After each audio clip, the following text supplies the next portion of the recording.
Loan से बचने के लिए देखिए मुद्दा क्या कर रहा है। तो देखिए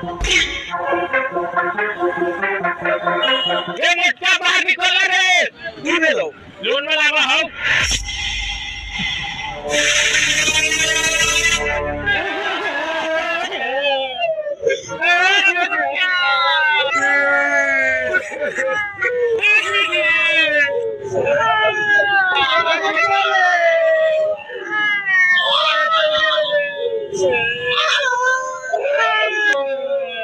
अरे क्या हुआ मोटू भाई को का बताइए सर जी सुबह सुबह गेला हक गया ठंडा पानी से गाड़ दो के मर गेला